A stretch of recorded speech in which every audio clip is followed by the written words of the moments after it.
गठबंधन हो जाता तो नतीजे कुछ और ही होते, पर अति आत्मविश्वास से भरी कांग्रेस को ये उचित नहीं लगा।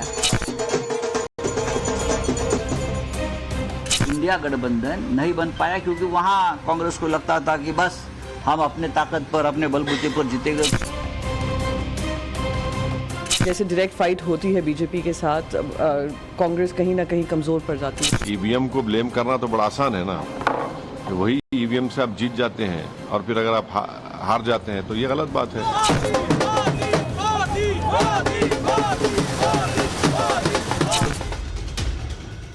कांग्रेस एक राज्य का चुनाव क्या हारी, मानो अपने ही बेगाने हो गए। बीजेपी के साथ 1-to-1 फाइट में चित होने के बाद इंडिया अलायंस में बड़े भाई की भूमिका निभाने वाले कांग्रेस के अरमान धरे के धरे रह गए। और ऐसा हो भी क्यों ना, पॉलिटिकल पंडितों की नजर में लगभग जीती हुई बाजी को हार कर कांग्रेस ने अपने तमाम दावों की हवा खुद ही निकाल दी। दावा था कि हरियाणा में कांग्रेस की आंधी और तूफान चल रहा है। यहाँ पे कांग्रेस का तूफान आ रहा है। बात हो रही थी खटाखट कांग्रेस के लिए वोट पड़े। खटाखट खटाखट खटाखट खटाखट आता रहेगा। पूरा कॉन्फिडेंस था कि हालात बदल देगा, पर हुआ इसका ठीक उलट। हरियाणा में कांग्रेस पार्टी हाथ मलती रह गई। और यह कहना भी गलत नहीं होगा कि कांग्रेस जीत के मुंह से हार को खींच कर ले आई। हरियाणा चुनाव में कहीं ना कहीं यह भी साफ हो गया कि लोकसभा चुनाव के बाद इंडिया गठबंधन हम साथ हैं कि जो कस्में खा रहा था उसकी हवा निकालने के लिए भी एक राज्य का चुनाव ही काफी था। मोदी जी को जय श्री राम। हरियाणा में कांग्रेस की हार की कई वजहें सामने आ रही हैं। आपसी कलह, तालमेल की कमी, पार्टी हाईकमान और स्टेट यूनियन में कम्युनिकेशन गैप, ये तमाम वो बुलेट पॉइंट्स हैं जिसने हरियाणा में कमोबेश कमजोर दिख रही बीजेपी को ऐतिहासिक जीत दिलाने में मदद की। पर कांग्रेस पार्टी ने हार को स्वीकार करने और आगे की समीक्षा करने की जगह चुना वही पुरानी ढपली, वही पुराना राग। अभी विश्लेषण का वक्त नहीं है। अभी सबसे महत्वपूर्ण बात यह है कि हमसे जीत छीना गया है। कांग्रेस की तरफ से कहा गया ये तंत्र की जीत है और लोकतंत्र की हार। ये रिजल्ट पार्टी को अस्वीकार्य है और ईवीएम में खोट से एक कदम आगे बढ़कर पार्टी ने बताया कि ईवीएम की बैटरी की वजह से कांग्रेस पार्टी हारी। नारनौल असेंबली का ही अगर आपको उदाहरण दें तो साफ, और ये कोई कोइंसिडेंस नहीं हो सकता, साफ सामने दिखता है, आंकड़े हैं, सब मशीनें सामने रखिए। जिन मशीनों के यूनिट की बैटरी 99% है वो मशीनें हमें हरा रही हैं। जिनकी बैटरी, और स्वाभाविक रूप से बैटरी कम होती है, 60-70% पे आई है, उसमें हम जीत रहे हैं। तो ये एक संयोग नहीं हो सकता। कांग्रेस को इंडिया अलायंस के अपने 5 साथियों का रोष झेलना पड़ रहा है। कांग्रेस को अखिलेश यादव का झटका मिला है, उद्धव ठाकरे का तंज मिला है, आम आदमी पार्टी और टीएमसी की नसीहत मिली है। समाजवादी पार्टी ने यूपी की 10 सीटों पर होने वाले उपचुनाव के लिए अपनी पार्टी के 6 उम्मीदवारों की घोषणा कर दी है। सूत्रों की माने तो समाजवादी पार्टी ने कांग्रेस की सहमति के बिना ही ये लिस्ट जारी कर दी। महाराष्ट्र, जहां जल्द ही चुनाव होने वाले हैं, वहां उद्धव ठाकरे की शिवसेना ने कांग्रेस को अति आत्मविश्वास से भरा हुआ और अहंकारी बता दिया है। दिल्ली, जहां अगले साल की शुरुआत में ही चुनाव होने वाले हैं, वहां आम आदमी पार्टी की ओर से कहा गया कि वो दिल्ली का चुनाव अकेले लड़ेंगे। जम्मू कश्मीर में कांग्रेस के साथ लड़कर जीत हासिल करने वाली नेशनल कॉन्फ्रेंस तक ने कह दिया कि कांग्रेस जम्मू में अपने प्रदर्शन का आकलन करे। टीएमसी सांसद साकेत गोखले ने नाम लिए बिना हार की वजह अहंकार और क्षेत्रीय पार्टियों को नीचा दिखाने की कोशिश को बताया।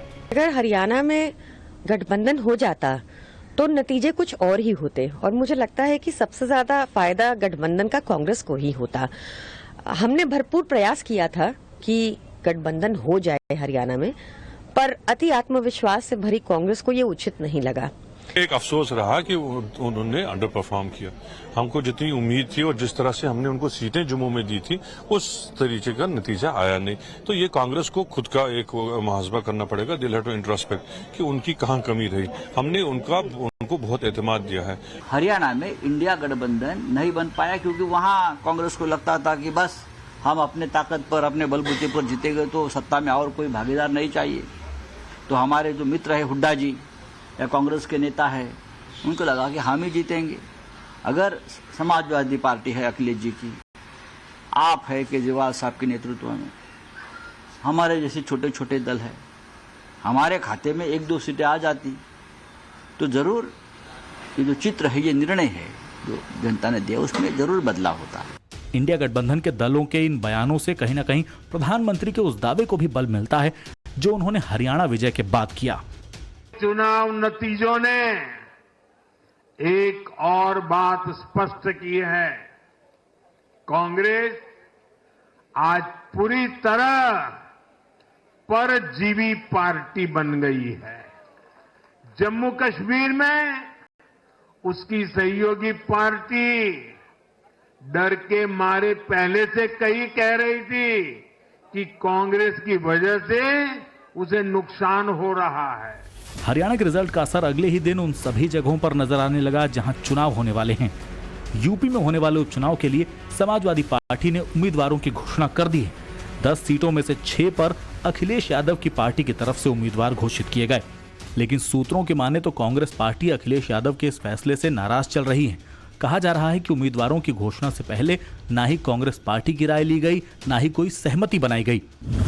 कांग्रेस के नाराज होने की वजह बताया जा रहा है फूलपुर और मझवा सीट को, जिस पर कांग्रेस अपना उम्मीदवार खड़ा करना चाहती थी, पर यहां समाजवादी पार्टी ने अपने उम्मीदवार उतार दिए। हरियाणा में क्या हुआ इसमें कोई जानकारी विशेष नहीं है। कहीं ना कहीं उनकी रणनीति में चूक गई होगी, कोई बात ऐसी रही होगी जिसकी वजह से हार का सामना करना पड़ा। हरियाणा में आप के साथ गठबंधन ना करना भी कांग्रेस के लिए भारी पड़ा। हरियाणा की 90 सीटों के रिजल्ट के एनालिसिस से पता चलता है कि कम से कम 5 सीटों पर आपको मिले वोट कांग्रेस की हार के अंतर से ज्यादा या लगभग बराबर हैं। इन सभी सीटों पर बीजेपी उम्मीदवार जीते हैं, यानी अगर कांग्रेस और आप उम्मीदवारों को मिले वोट जुड़ जाते तो बीजेपी की 5 सीटें घट सकती थी। और अब जिस दिल्ली में आम आदमी पार्टी का स्टैंड बेहद मजबूत है, वहां वो कांग्रेस के बिना अकेले चुनाव लड़ने का दावा कर रही। दिल्ली में हम अकेले चुनाव लड़ेंगे। अति आत्मविश्वास से भरी कांग्रेस और अहंकारी भाजपा से हम अकेले लड़ने में सक्षम हैं। हम झुककर दिल्ली की जनता के सामने अपने काम रखेंगे। हम हर चुनाव को बहुत सीरियसली लेते हैं और बहुत मेहनत करते हैं, और वही हम दिल्ली चुनाव में करेंगे। अब ये तो साफ है कि ऊपर ऊपर से चाहे जो दर्शाया हो, पर इस रिजल्ट ने सिर्फ हरियाणा में ही कांग्रेस को कमजोर नहीं किया, बल्कि अलायंस पार्टनर के तौर पर भी कांग्रेस की छवि को डेंट किया है। पर कांग्रेस है कि मानती नहीं। जयराम रमेश और पवन खेड़ा ने इस रिजल्ट को मानने से ही इनकार कर दिया। कांग्रेस नेताओं के इन बयानों पर चुनाव आयोग ने भी सख्ती दिखाई है। चुनाव आयोग ने कांग्रेस अध्यक्ष मल्लिकार्जुन खड़गे को चिट्ठी लिखकर आपत्ति जताई। इसके साथ ही हरियाणा चुनाव में गड़बड़ी के आरोपों को लेकर कांग्रेस का प्रतिनिधिमंडल चुनाव आयुक्त से मुलाकात करने भी पहुंचा। हार हजम नहीं कर पा रही कांग्रेस का आरोप है कि हरियाणा की जीत उनसे छीनी गई। इसी तर्ज पर एक बार फिर ईवीएम से छेड़छाड़ का मुद्दा गर्मा गया है। इसे एक स्टेप आगे ले जाते हुए कांग्रेस ने इस बार दावा किया है कि जहां ईवीएम की बैटरी 99% थी, वहां तो चुनाव हार गए, और जहां बैटरी 60-70% थी, वहां वो जीत गए। ईवीएम को ब्लेम करना तो बड़ा आसान है ना, वही ईवीएम से आप जीत जाते हैं और फिर अगर आप हार जाते हैं तो ये गलत बात है। आप बोलते हैं, मगर ये मेरा ओपिनियन ये है कि ये स्टेट बीजेपी को हारना चाहिए था। बहुत से फैक्टर्स थे जो उनके खिलाफ जा रहे थे, तो अगर आप यहाँ पर भी अगर नहीं हरा पाएंगे बीजेपी को तो ये बड़ी तकलीफदेह बात है। देखिए, जहाँ पे कांग्रेस हारती है, मैं चाहूँगा ना कि बताएं इस तरीके के आरोप वो और उन्हीं का सहयोगी दल एनसी लगाए ना जम्मू कश्मीर में। एक समय में 2 राज्यों में चुनाव होते हैं, एक राज्य के परिणाम आपके हिसाब से तो वहाँ सब कुछ सही, वहाँ ना तंत्र, वहाँ सिर्फ लोकतंत्र, और जहाँ पर परिणाम आपके हिसाब से नहीं आते हैं वहाँ पे तंत्र की जीत है और लोकतंत्र की हार है। ये सोच गलत। स्वीकार नहीं करते तो चुल्लू भर पानी में डूब मरे।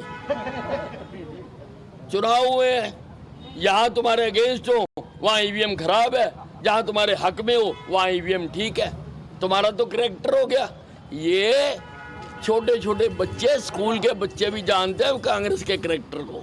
अब सवाल ये उठता है कि अगर हरियाणा में बैटरी कम ज्यादा होने से चुनाव में उनकी हार जीत हुई, तो इसी फॉर्मूले को क्या कांग्रेस जम्मू कश्मीर में मानने को तैयार है? अब यहाँ सवाल उठता है कि ईवीएम की बैटरी परसेंटेज के अलग अलग दिखने के पीछे क्या वजह है।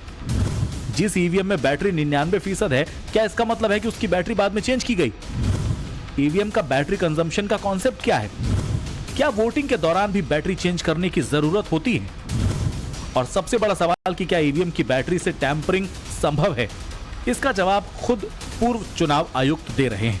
तो इसीलिए बैटरी लगाई गई है कि सेल्फ सफिशिएंट इक्विपमेंट है, इसमें कोई टेम्परिंग किसी भी तरह से पॉसिबल ही नहीं है। कितनी चार्ज है, कितनी नहीं चार्ज है, ये कई चीज़ों पर डिपेंड करता है और इससे कोई फर्क नहीं पड़ता। बाकी जो इस तरह के इक्विपमेंट हैं उनमें बैटरी अगर लगी रहे और पूरा इक्विपमेंट चालू रहे तो बहुत थोड़ा थोड़ा उसमें डिस्चार्ज होता रहता है हमेशा, ये भी है।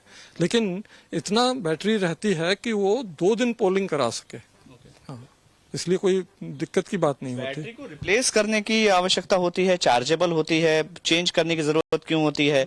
या पैकिंग से लेकर काउंटिंग तक कितनी ये बैटरी चार्ज रह सकती है? ये व्यवस्था ही नहीं रखी गई कि कोई कुछ और करे इसमें कुछ। वो बैटरी बिल्कुल हमेशा पूरी रहेगी और जब तक वो इक्विपमेंट लगा रहेगा तब तक बैटरी बदली नहीं जाएगी। बात घूम फिर कर वहीं आती है, अंगूर खाने को नहीं मिले तो अंगूर खट्टे हैं। कांग्रेस पार्टी भी फिलहाल कुछ इसी तरह का व्यवहार दिखा रही है। हार का आकलन करने और आगे की लड़ाई और दमखम से लड़ने की जगह वो तंत्र पर ही सवाल खड़े कर रही है। सिर्फ एक राज्य के रिजल्ट आने के बाद से हालात इतनी तेजी से बदले हैं जिसका शायद कांग्रेस पार्टी को अंदाजा नहीं था। अब देखना यह होगा कि पार्टी राजनीति, चुनाव और गठबंधन को कांग्रेस किस तरह से आगे लेकर जाएगी। ब्यूरो रिपोर्ट, टाइम्स नाउ, नव भारत।